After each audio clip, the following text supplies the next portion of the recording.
Welcome to the series on my channel where I will be covering every single Treyarch Zombies map all the way up until Cold War. For today's episode, we have DLC 3 of World at War Zombies, Reise. Truly one of the most infamous zombies maps of all time. In a good way, of course. This map, to say it is iconic is an understatement. To say it's popular is once again an understatement of the century. But today we will be going over the best things about this map, the bad things about this map, the story of this map, pretty much just everything about this map, and of course what I think of the map too, because why not just have that section in there. So without any further ado, let's hop into the pros of this. I mean, of course, lore is the first pro. I like keeping the lore section in the beginning because I know there are some people who are just not super into the lore like I am, so feel free to skip ahead if you don't like the lore.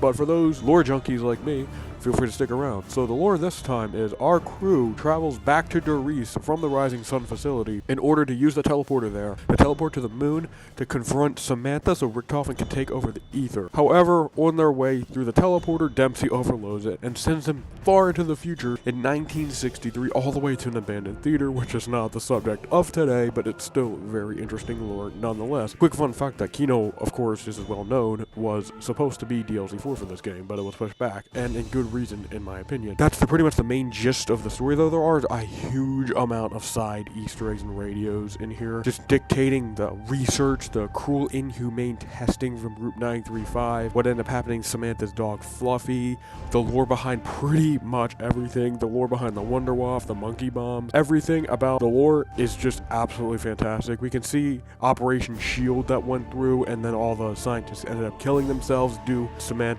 sending a horde of the undead, so they all had to end up killing themselves. Just absolutely amazing stuff. The lore just once again never ceases to be amazing. And we also have like the introduction of the Easter egg, which the Easter egg being the fly trap isn't part of the lore, but it's still really interesting stuff nonetheless. Of course, with the lore covered is always in the good section. It's not as crazy because a lot of the stuff happens in the sideline, went through radios, which we won't be covering. But we have one of the most iconic radios of all time on this map, where Richtofen teleports Maxis and Samantha all the way out of here, and it is absolutely bone-chilling to listen to for the first time. Goodbye, Dr. Maxis.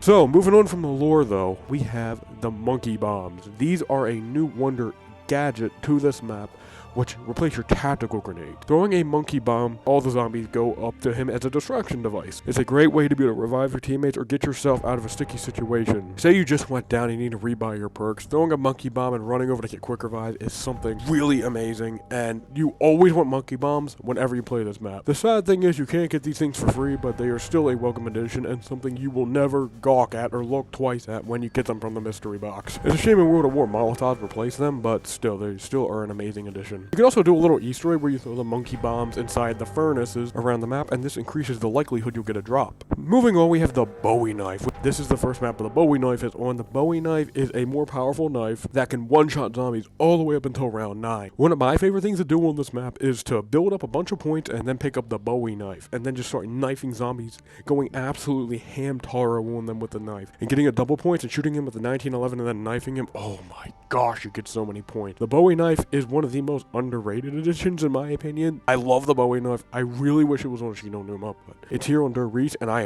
could not be happier. Definitely a shame you can't pack a punch it though. Next up, we have teleporters. Teleporters are awesome. This is the first map they're on. Not only are they lore significant, but they actually have some gameplay shake up to the mix. So going through a teleporter will teleport you back to the mainframe where a free power-up will spawn. It's more like a fast travel like the zipline in Shino Numa, but it's still something really awesome that you most likely will make use of, not just because it gets you back to spawn, but because it gives you a free power-up when you do it with, I believe, a very extremely rare chance you get a free perk bottle. It's not really super worth it in World at War since there's only 4 perks anyway, but in Black Ops 1, if you get that free perk bottle, you can get Mule Cake as well as the 4 other perks, which is definitely an awesome thing. However, these teleporters need to be linked. When you first go up to a teleporter, you won't be able to teleport. You have to link it to the mainframe. You gotta hold the interact button on the teleporter and then run back to spawn. Where standing on the mainframe and holding interact will link the teleporter. Also, opening a door to a strange machine behind it. Then you go do it with the 2 other teleporters around the map, and then that machine machine is revealed to be the Pack-a-Punch machine,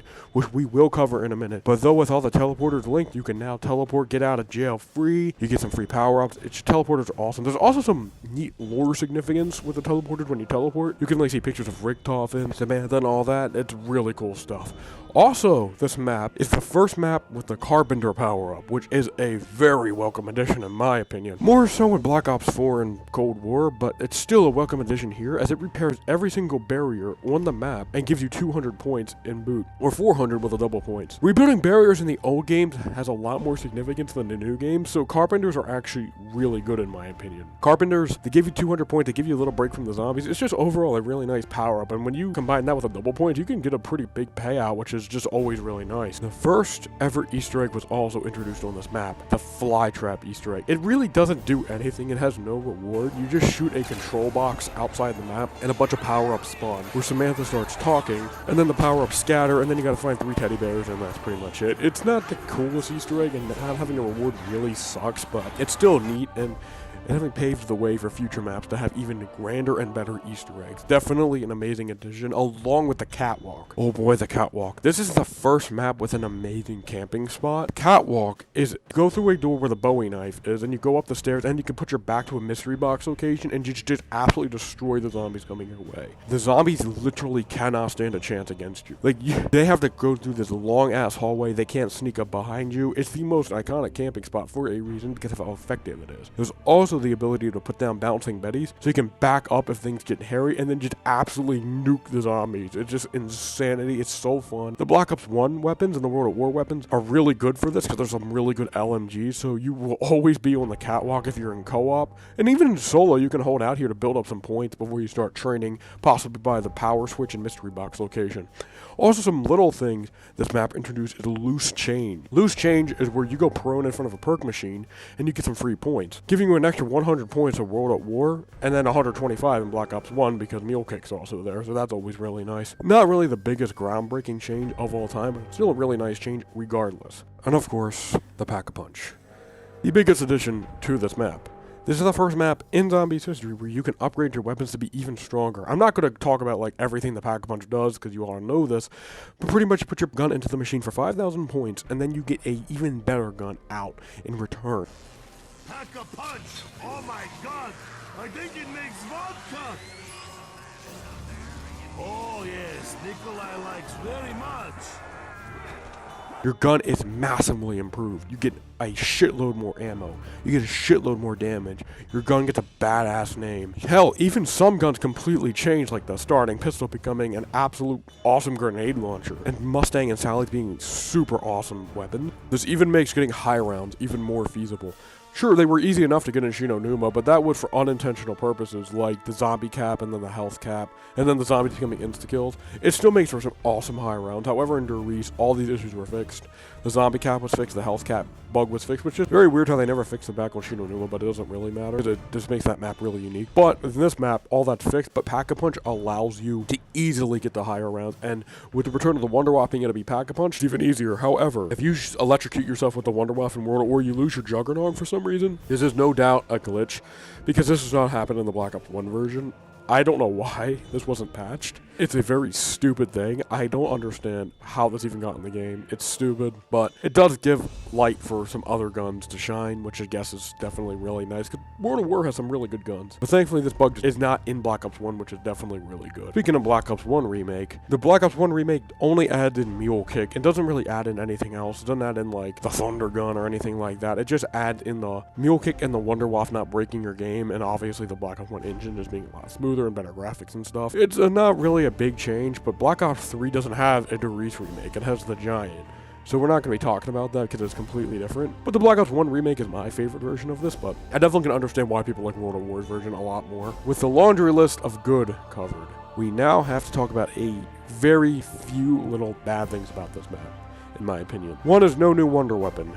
Yeah, we have monkey bombs, but getting a new gun itself would have been really cool as well in addition to the wonder waff. It couldn't even have to be infinite damage. It could be like the winter town, be really bad, but just something new would have been really nice. But for being able to introduce Pack-a-Punch, I think it's definitely serviceable, and it's not really the biggest deal ever. Just like our next point, reuse dialogue with Ultimus. Now, this is something a lot of people probably don't even know, but when I was playing Shino Numa and Reise, the same exact dialogue was playing multiple times over from both maps, meaning they didn't record new lines for Ultimus for some reason, for most cases, which is extremely stupid. Yeah, the lines are fine, sure, but like, that's really lazy, and that definitely sucks a bit, because it's like, why didn't they record new lines? I don't know. It's definitely a nitpick, and some people don't even play with sound, so they wouldn't even notice, but I notice, because, you know, I pay attention to that type of stuff. And, of course, my final con of this map is there's no Easter egg reward, where I talked about the flytrap Easter egg back in the first part. That definitely really sucks. You don't even get, like, an insta-kill. You get nothing for completing the Easter egg, except I believe an achievement, which is fine, but, like, you know, it's definitely, you know, you definitely would rather get something rather than nothing. And even, like, a double point or something would be really nice, but it's not the biggest deal ever, because the map itself is just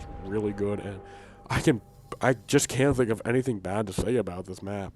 Other than those 3 nitpicks I had, I definitely wanted to put some stuff in the con section, and the reuse dialogue is my biggest problem with this map. But other than that, like, holy crap, this map is just absolutely fantastic. I remember thinking this map was a little overrated, but coming back to play it and give my opinions on it, I actually can see why people like this map so much, man. It introduced so much, and some things people probably didn't even know it introduced, like the Carpenter and stuff like that. It's just a really good map. It introduced so much. It did so much. So many people like it, and then the map after this was a home run, which gave even more people a look at zombies and how awesome it really is. So, overall, this map is fantastic. It's easily the best out of World at War, followed by Vrucht, Shino Numa, then Noct, for me personally. I just don't think Noct is that great. It is the first map, but I have to be objective, and I can't be biased for being the first. It is definitely the worst map in World at War. With that said, we have finished World at War and covered all the maps, and World at War was overall a home run game. It was fantastic. It introduced so much, and it paved the way for Black Ops 1 to do even better than World at War did. So I will see you all next time for Kino der Toten, Black Ops 1.